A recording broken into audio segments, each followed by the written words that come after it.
Well, hello my friends. Furtado here, the Rebel Turner. And I'm back. I haven't been here in quite some time. Feels like eternity. But as some of you know, last video I did was right after an incident, and I followed it up with a wood turning, which is what today is about.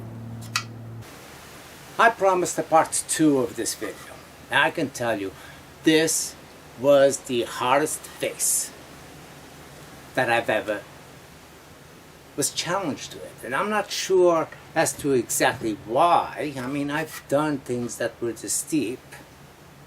Okay, the wood was fairly dry. It's old sea grape I cut down.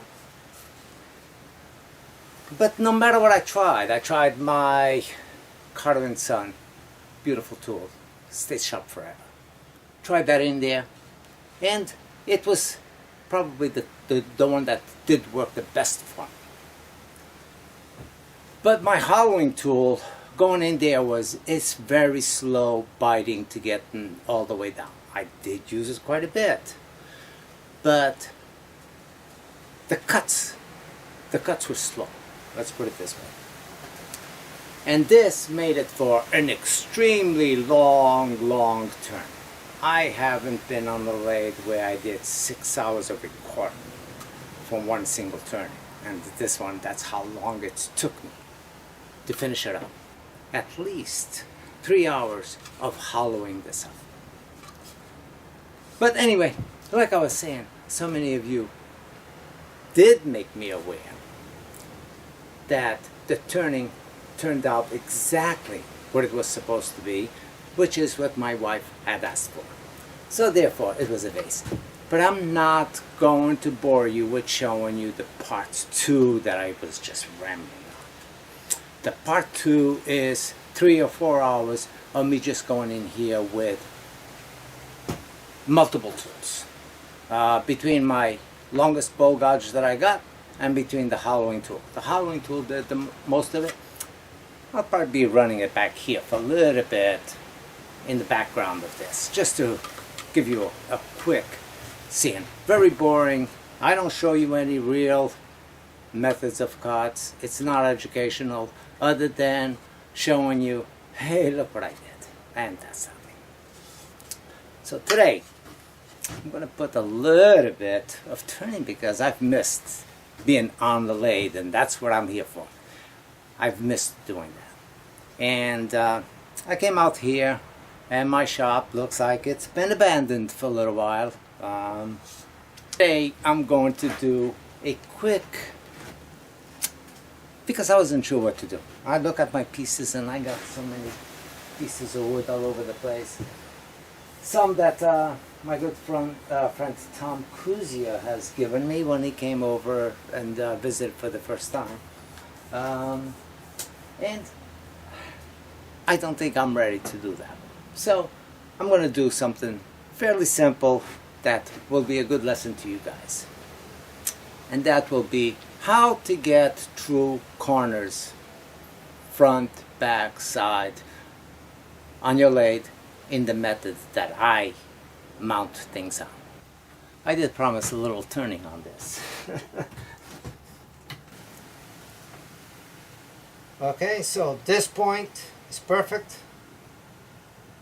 This point,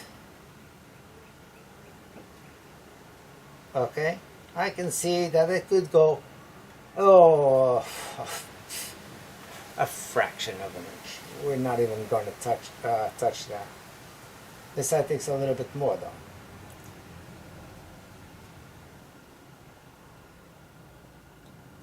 Alright, so I'm just going to nudge that back just a bit. Not even take any pressure off it. Lock up your tailstock. A good amount of pressure. Because you know that your piece is fairly true, or pretty close to true. You don't have to be 100% tool to show on how to get everything square, because everything becomes finely squared is with your lathe running.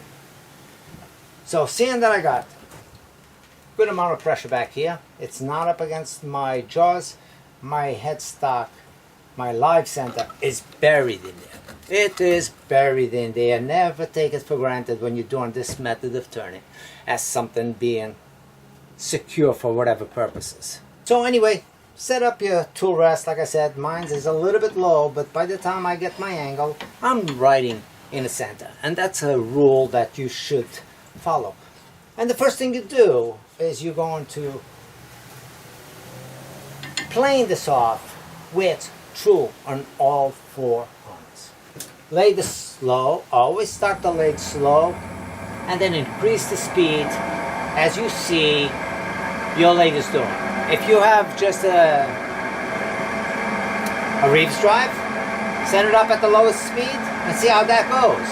Don't be a superhero. Speed is what you get hurt more by speed on the lathes than you do by anything else. Yes, approach of tool, but you approach it nice and easy, and you just run it in and out, using your tool rest as your ruler, so to speak. So I am just barely cutting on this corner right here, so I have to go until this cut starts showing up all the way across.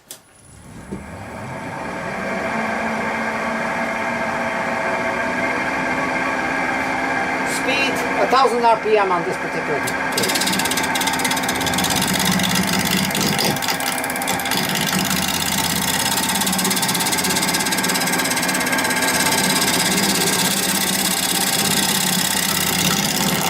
I'm going to do a little bit of a push cut with this bowl gouge that I know works better. You can do this with a scraper, you can do this with just about anything, but you know, go with what you feel that is the best thing for you and the safest.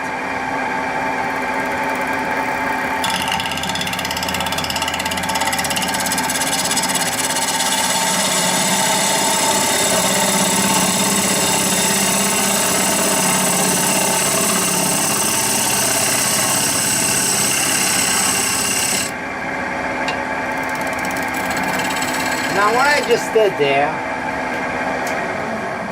is I just established a tenon for this piece by just creating a little bit of a convex over here, and then the rest I could start shaping this up to whatever shape the bowl is going to be, or the platter. So let's see how that works. So I got a tenon that's pretty close to the shape and the size that I need. So I can reshape it a little bit. It doesn't have to be too big for a small tuning like this. If it's a big piece that you're turning, then you have to make adjustments to that. That would have to be a lot deeper than this. So start coming out and lightly start shaping the shape that you want to make the platter basically.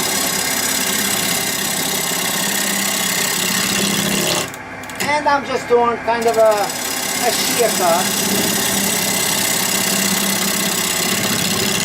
You can go a little bit heavy where the wood is solid, but you have to lighten up on the cut as you come further away, and you'll get the hit and miss.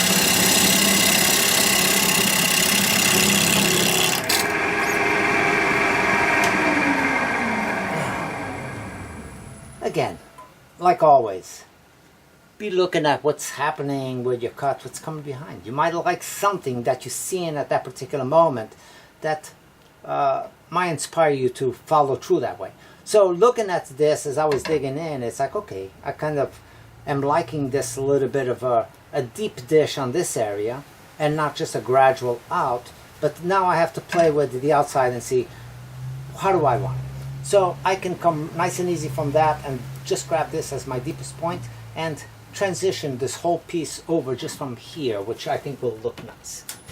But rather than going there and just zip through it, go with that in mind, but also be looking as to what's happening with each cut that you make that you're altering the piece. So, well, first thing to do is I'm going to set it up on the chuck in a way that it's not going to move again. Okay, so I got it set up, locked fairly tight. Not super tight, like I'm ready to do turning. But it's on there, and I look at the back side, because the back side is the shape that we already worked on, and we established what we're looking for more or less on the design of the piece. Regardless whether if this came all the way up, regardless of whatever you do to it, these bottoms cuts are already established. Okay, so here it is, and all 4 points are hitting true.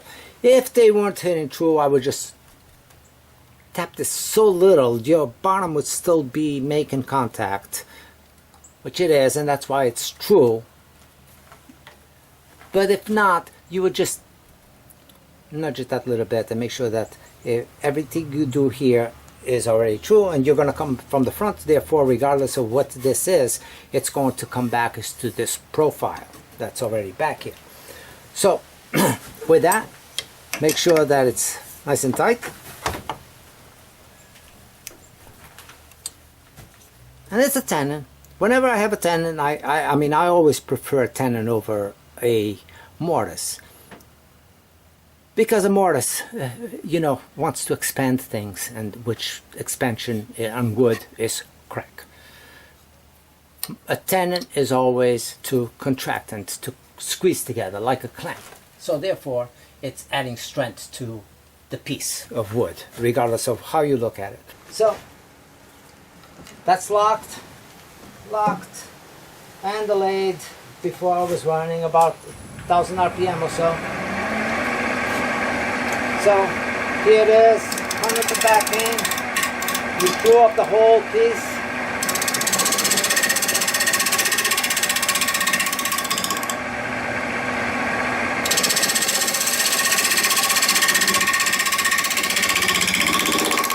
And you start shaping it up to where you start seeing that.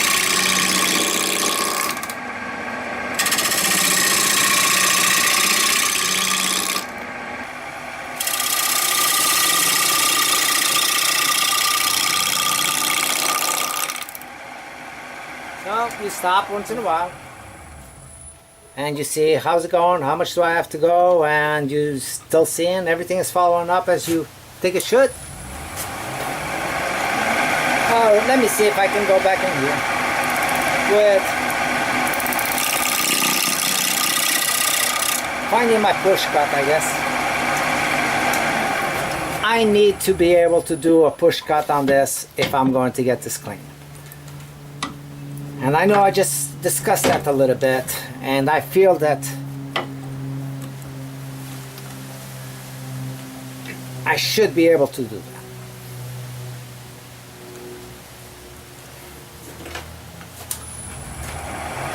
First I'm going to see if I remember. I will come backwards this way. I'll press up the wood without cutting it.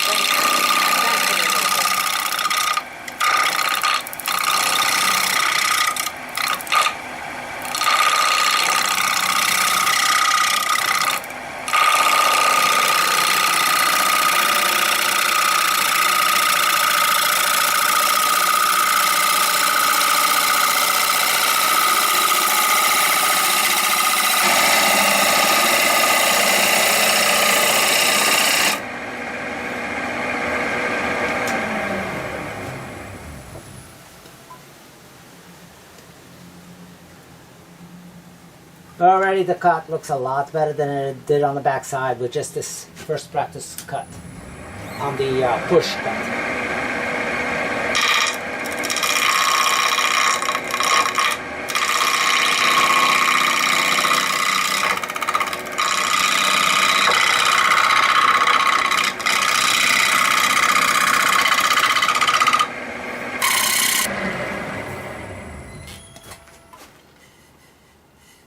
So here we are, perfect shape, ready for sanding, ready to get rid of these corners, but also ready to start working whatever shape.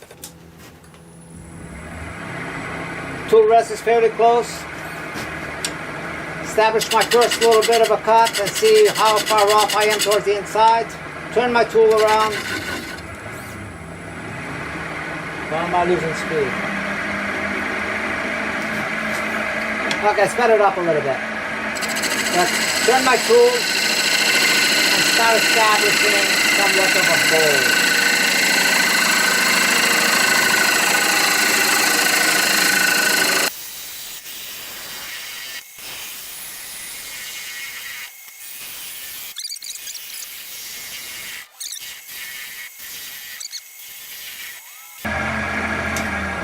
So let's see how that looks.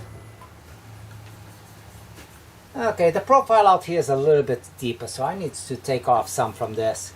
Not necessarily the middle, but just steeper on the sides. So, I'm going to do that. Never feel that you need to do something with one specific.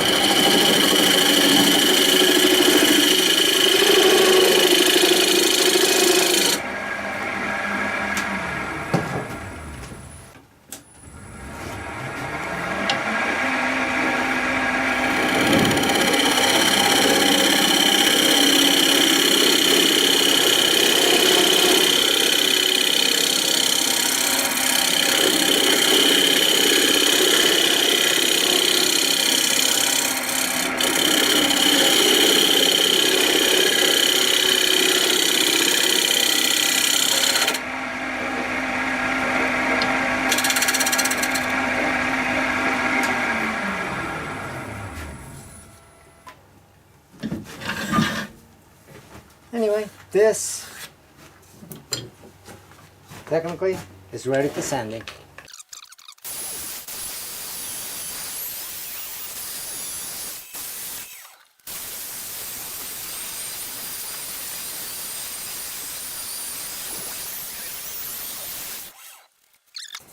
I still see this line here, which will have to come out on the sanding process, but I'm not done with the piece. It does need a little bit more sanding, and I want to give this a lid.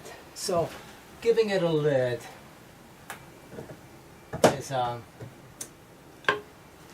fairly straightforward. Your hole face is true over here. You take any one of your parting tools that even comes with the cheap set, and you just go in here and give yourself a little bit of a recess.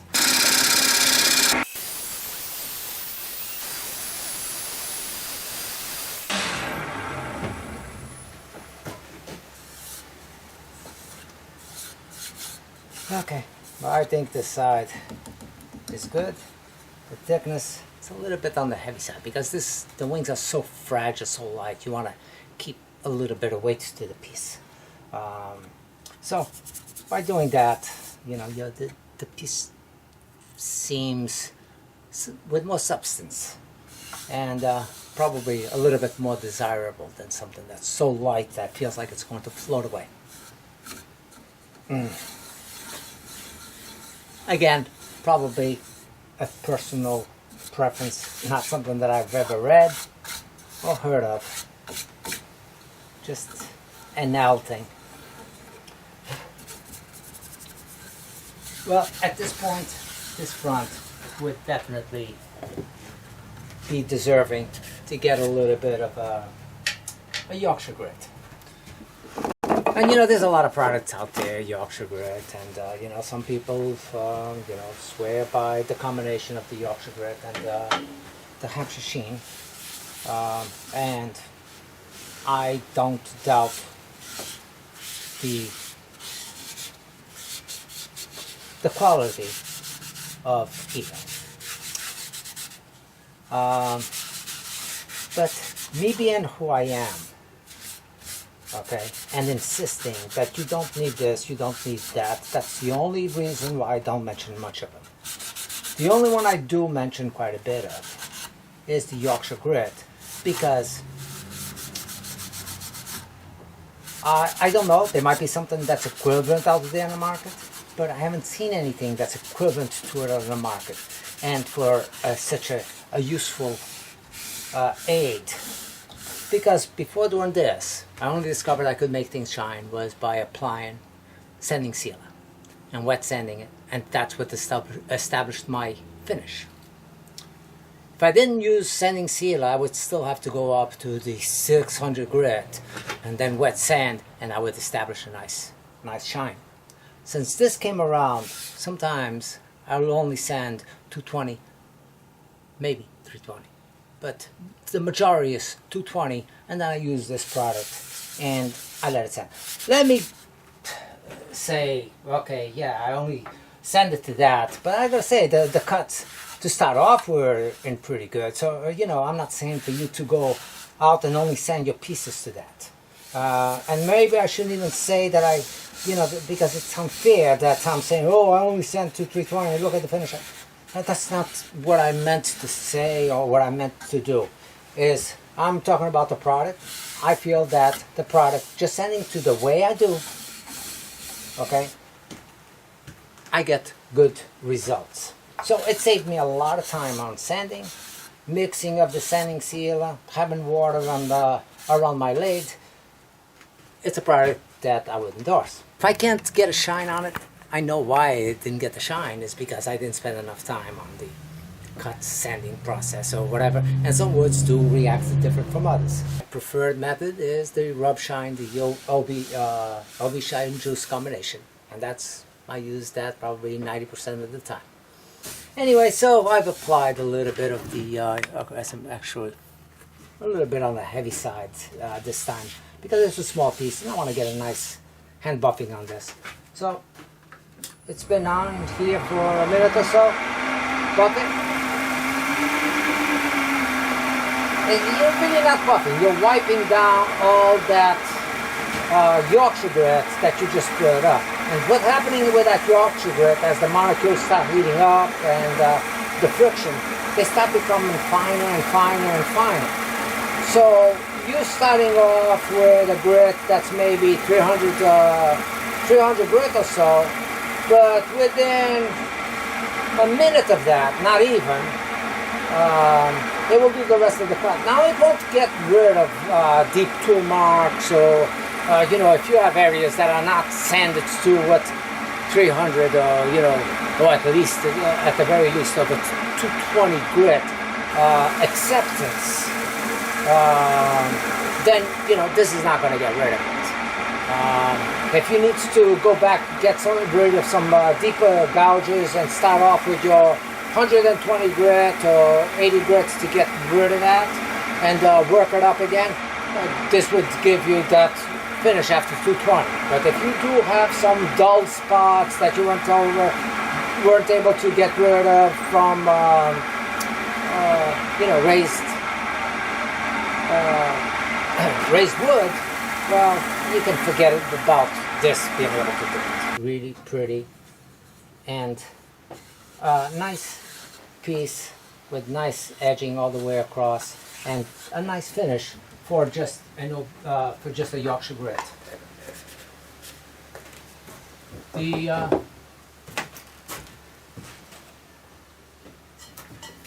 My mix, OB shine juice. Okay, and I can start it off with the same rag. It doesn't matter. It's not being cheap. It's that you don't need to be fancy so you can see fanciness. When all you need to do is see the liquid going on and how much is being used and how much you wipe it down. Okay, that's a pretty good coverage with still the same paper towel. Turn the lid on. Slow it down a little bit because you're going to go in there with your hands and you don't need the speed right off the bat. Wet it down one more time. Now that stuff gets tacky pretty quick. So it's tacky. Just run it out and you're giving it a coat, basically with the lathe turner. You're not pressing hard, but as you start, the paper towel starts gripping and becoming harder to hold. That means that the stuff is pretty much melting itself in. So at that point, you apply a little bit more pressure and you walk it away. Don't overdo it because this is still fresh at that turn, and it would you technically could make it peel off a little bit. But as you're getting out there, now it would be a good time to change the rag so you're not introducing the wetness to the dry again and it's pulling away on you. So go to a clean rag at this point, speed it up accordingly to the size piece that you got. People get hurt more during this process than they do during the rough turning, in my opinion. This is where speed, you feel a little bit more confident, you're a little bit more off guard. You know, it's like, okay, I've already done all the rough work, so therefore, you know, what's going to happen? And you come out here and you say, you know, nothing is going to happen, except speed is going to happen. Because you will be very inclined to increase the speed beyond the speed that's safe for that piece. Don't be tempted by speed in every occasion. On this right here for buffing, you know, that's 825 RPMs. If I went 1,000 RPMs, yeah, that would be top speed for this size piece that I got over here. Now, I would literally feel safer with the next speed under, because at 1,000 RPM, if these flakes came flying off, definitely it could do some damage.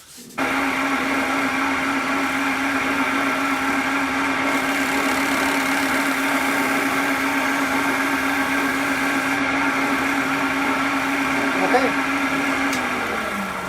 for today's turning, this is all it's going to be. I'll probably just show pictures at the end of final results, which I'm going to be making the lid for it, a completely different color, of course. Probably go with a cherry or something bright red over here, and maybe the finial on this one. I will make a separate finial, not the lid and finial all in one. I will do a finial fairly thin with either a complementary piece of the same wood, as long as it contrasts enough between the two, or go with another piece that would be really abstract from all of this. So you would have the main piece as ash, you would have this piece as cherry, and maybe this one could be like a black ebony or something very, very dark that you would look at it and you would go in the same group, but black, brown, red to white. So, you know, you would work it that way. Very pretty piece, nice finish, nice gloss, nice everything. So I think I'm happy with that. I think I've done enough talking. I've done enough talking to definitely not know how much I'm going to be putting on this. Probably try to make sense of this and separate the different topics that I covered into a different group, and not where I was going back and forth between different things, and maybe compile something that's going to make sense. Meanwhile, you guys be safe out there, take care of your health,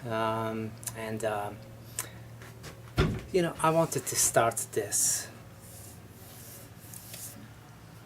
I wanted to start this video was by the introduction of the vase, telling you that I was not going to do the turning because it was 6 hours, 4 hours, whatever it was, of just hollowing out, trying different tools. Really nothing to show, just a monotonous turning inside. So the video is still in the computer, but not edited. I don't think it's worth your time. So for today and this video is a thank you 1,000 times to all of you subscribers, supporters, just people with great hearts, no pun intended, that are caring more, you know, caring about what I do in wood turning, but caring about me as a person as well. The comments have been overwhelmingly nice and leaving me speechless at times and not know what to say. Thank you. So, you know, you guys get to know me a little bit. I feel I get to know you a little bit, even though I'm the world's worst person with names, but I pretty good with personalities and of how people are. So I can tell a lot of you are just great people that I would be honored to meet in person. Who knows? Maybe one day I'll even go across the pond and meet some of them there. Maybe someday I'll run down the road and see Carl Jacobson pass me by with his trailer. Amazing stuff. People are doing amazing wood turning, but all of that is, I think, because of YouTube in a lot of the ways. The support they received, the likes, the even supporting of their channel. Then as they grew, companies came in, not to say that I endorse that, and give them free tools, and they start being an advertisement. And you know, and I'm not claiming anybody to do and such. You know, I've been introduced, you know, given a tool by Carter and Son, and I feel guilty that I have the tool, because even though I like it, I have not endorsed it. I don't push it down anybody's throat. That's not me. Thank you, Carter and Son. Thanks for a great tool. And hopefully people seeing me using it will want it. But I'm not going to be telling you need it, because that's not me. Is it great to have? It sure is. But, you know, my channel is not about getting everything you need. It's about getting it done with what you got. I think. Well, thanks again. We'll see you on some other parts of this video, I'm sure. Take care.